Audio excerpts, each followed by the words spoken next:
Welcome to the channel. நட்சத்திரங்களின் கனவு குரல். தனிமையில் தொடங்கிய காதல். அத்தியாயம் 14. ரக்ஷன். நீ எப்போவுமே உன் ஃப்ரெண்ட் கூட தானே வருவ, அப்போ ஏன் நேற்று அவள் வரல?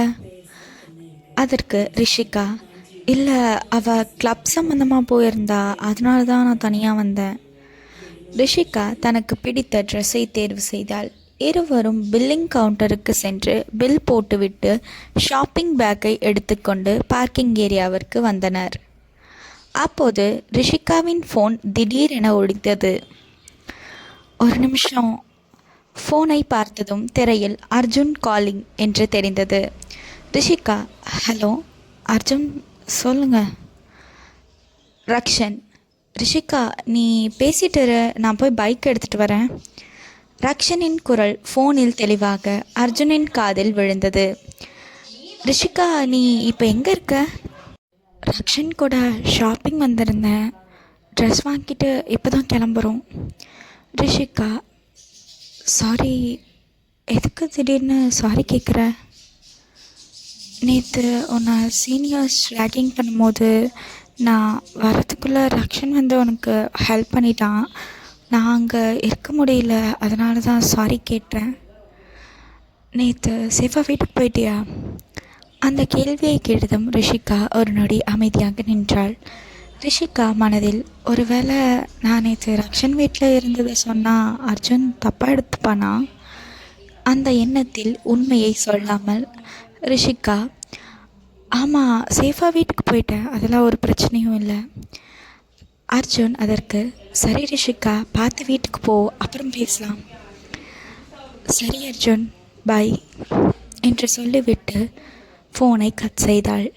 அந்த நேரத்தில் ரக்ஷன் பைக்கை எடுத்துக்கொண்டு ரிஷிகாவிடம் வந்தான். வா ரிஷிகா, கிளம்பலாமா? போகலாம். இருவரும் பைக்கில் கிளம்பினர். வழி முழுவதும் அமைதியாகவும் அவ்வப்போது சிறு சிறு பேச்சுகளுடன் பயணம் தொடர்ந்தது.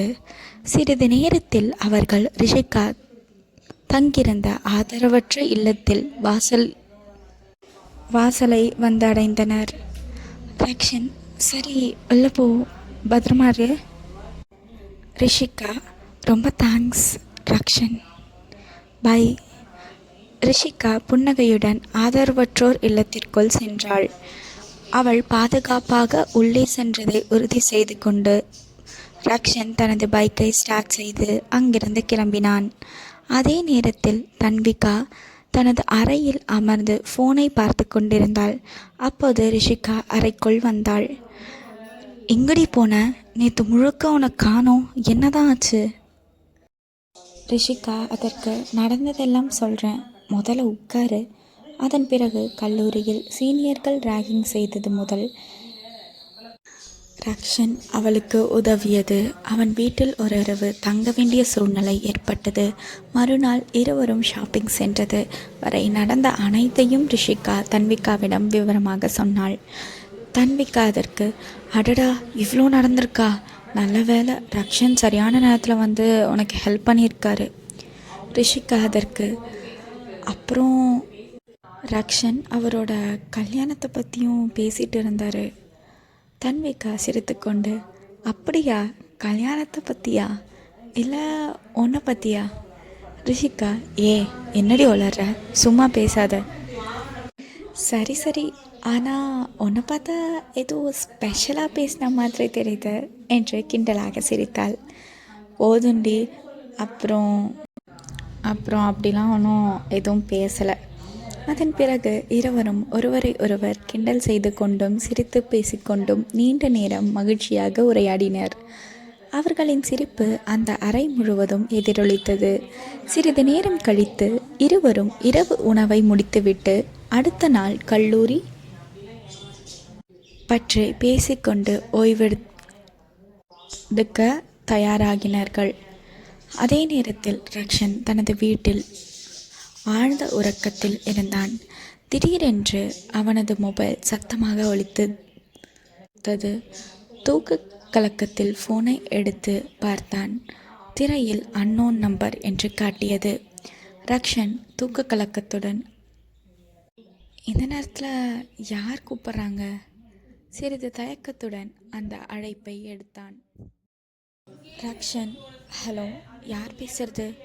எதிர்முனையில் ஒரு பெண்ணின் குரல் கேட்டது. ஹலோ, ரக்ஷனா? ஆமாம், நான் ரக்ஷன் தான். நீங்கள் யார்? நான் நிர்மலா பேசுகிறேன். நிர்மலா என்ற பெயரை கேட்டவுடன் ரக்ஷனின் முகம் கோபத்தில் இறுகியது. அவனது கண்களில் இருந்த அமைதி மறைந்து கடுமையான கோபம் தெரிந்தது. ரக்ஷன் கோபமாக, எனக்கு உங்களோட பேச எதுவும் இல்லை அப்படி சொல்லிவிட்டு ஒரு நொடியின் யோசிக்காமல் அழைப்பை துண்டித்தான். இந்த மாதிரி தொடர்ந்து நம்மளோட சேனலை இன்ட்ரெஸ்டிங் எபிசோட்ஸ் பார்க்கணும் அப்படின்னா நம்மளோட சேனலை லைக், ஷேர், கமெண்ட் மறக்காமல் சப்ஸ்கிரைப் பண்ணி பாருங்கள். பக்கத்தில் இருக்க பெல் ஐக்கானையும் கிளிக் பண்ணிக்கோங்க. அப்போ தான் நாங்கள் ரெகுலராக போடுற வீடியோஸ் உங்களுக்கு நோட்டிஃபிகேஷனில் வரும். தேங்க்யூ ஃபார் வாட்சிங். டாடா, பாய்.